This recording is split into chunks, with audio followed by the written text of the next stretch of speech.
literally have Under Armour stores within the locker room. Really? It's incredible. Oh, yeah. That is interesting. Yeah, very much so. Okay, and staying in sports, Dan Marino is going to be on as well. We want to know what Dan Marino is up to, and Eric Schatzker and Sarah Eisen are going to be asking him exactly that. He's got a new gig.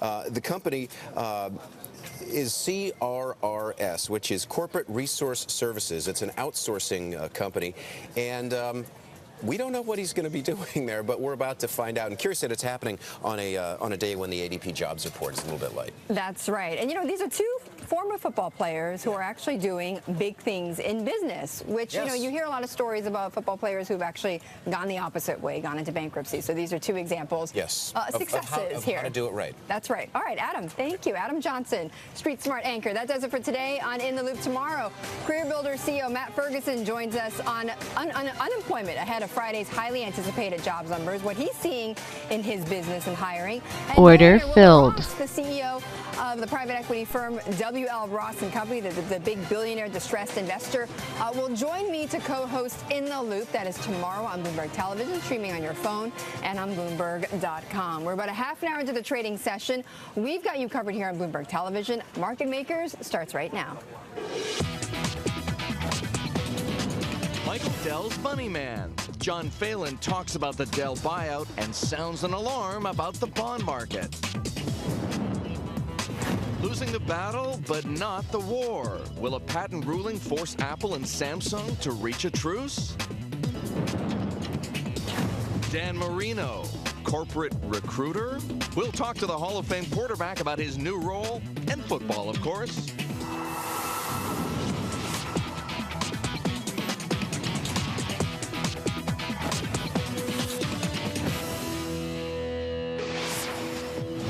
Good morning, everyone, on this Wednesday here in New York City. Welcome to Market Makers. I'm Eric Schatzker. And I'm Sarah Eisen, filling in for Stephanie Rule. We've got some breaking economic numbers crossing right now. ISM Non-Manufacturing. Yes, this is a measure of America's service economy.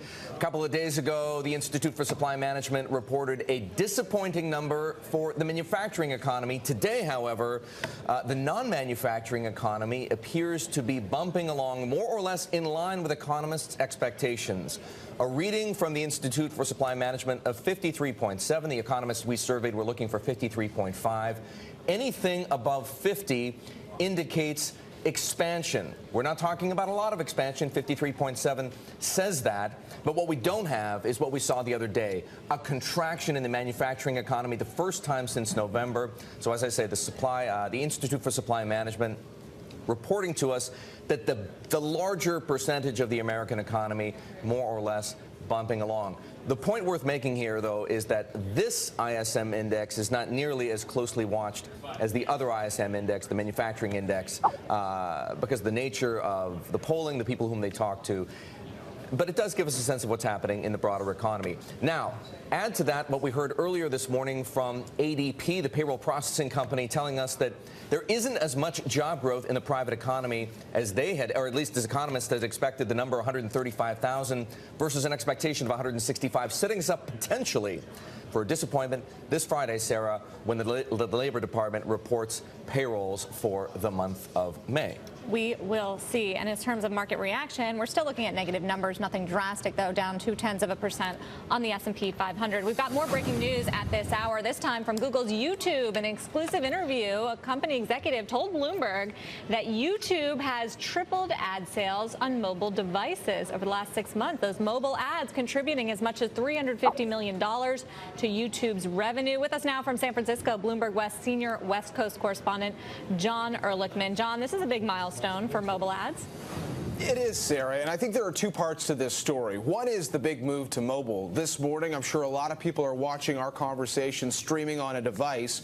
In the case of Google, they are so well positioned to capitalize on that, and the purchase of YouTube, in retrospect, at roughly $1.5 billion, looks like a steal because a lot of people pick up their phone, they search Google, they find video, and they watch it. But this is also a story about the evolution of YouTube's business. When the folks at YouTube said, we want to get more advertising dollars, one of the early things they did was say, well, we got to get people to watch longer. The cat videos are great, but we want them to watch the way they watch traditional television.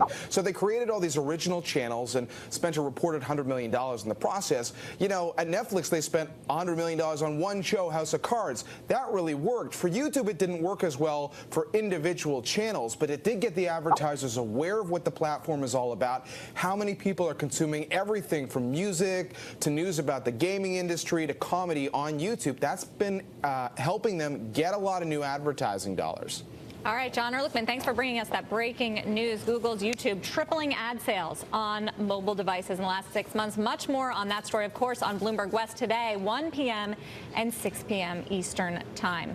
Let's look now at our market makers news feed. First, from Bloomberg Top Government News, a major shakeup in President Obama's national security team. National Security Advisor Tom Donilon plans to leave in July. He'll be replaced by U.S.